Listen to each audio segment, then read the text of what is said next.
பல வருஷங்களா தமிழகத்துல இருக்கிற பாஜகவால இன்னும் இங்க சரியா கால் பதிக்க முடியல. ஒவ்வொரு முறையும் புதிய மாநில தலைவர்கள் பொறுப்புக்கு வந்தாலும் யாராலையும் ஒன்னும் செய்ய முடியல. ஆனா தமிழிசையும் அண்ணாமலையும் மாநில தலைவராக இருந்த சமயங்கள்ல பாஜக தமிழகத்துல அதிகம் கவனம் பெற்றுச்சுங்கிறத யாராலையும் மறுக்க முடியாது. இந்த சூழல்ல தான் அடுத்த வருஷம் நடக்க இருக்கிற சட்டமன்ற தேர்தலில் எப்படியாச்சும் பாஜக சில இடங்களை கைப்பற்றணும்னு கடுமையா வேலை செஞ்சிட்டு இருக்காங்க.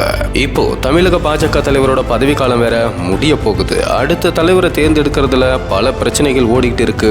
அதை பத்தி தான் இந்த வீடியோல பார்க்க போறோம். வாங்க. பாஜகவை பொறுத்த வரைக்கும் மாநிலமா இருந்தாலும் சரி, தேசிய அளவில் இருந்தாலும் சரி, எல்லாருக்கும் ஒரே ரூல் தான். அதாவது கட்சியோட தலைவரோ மாநில தலைவரோ யாரா இருந்தாலும் அவங்கள 3 வருஷத்துக்கு ஒரு முறை மாத்தணும். அதே போல ஒருவர் 2 முறைக்கு மேல தலைவரா இருக்க முடியாது. இதுபடிதான் இத்தனை வருஷம் அந்த கட்சி செயல்பட்டுக்கிட்டு இருக்கு.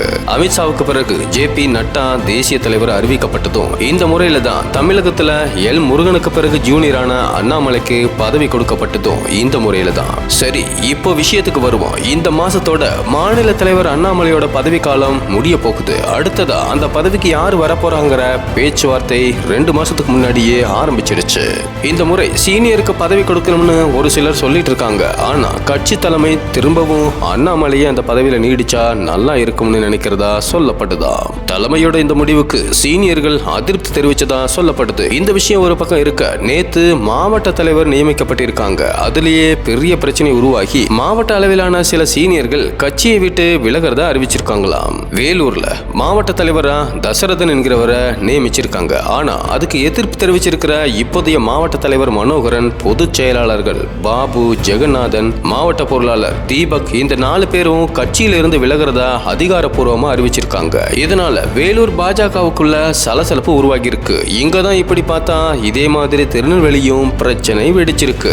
அங்க இப்ப பதவியில இருக்கிற தலைவர் தயாசங்கர், பொதுச் செயலாளர் வேல் ஆறுமுகம், இன்னும் சில நிர்வாகிகளுக்கு இந்த முறை வாய்ப்பு தரலையாம். அதனால கடுப்பான அவங்க இதோட பாஜகவுல எங்க அரசியல் பயணம் முடியுதுன்னு சமூக வலைதளத்துல அறிவிச்சிருக்காங்க. இதே போல நெல்லை வடக்கு மாவட்ட பொதுச் செயலாளர் வேல் ஆறுமுகமும் கட்சியிலிருந்து தன்னை விடுவிச்சிருக்கிறதா பேஸ்புக்ல பதிவிட்டிருக்காரு.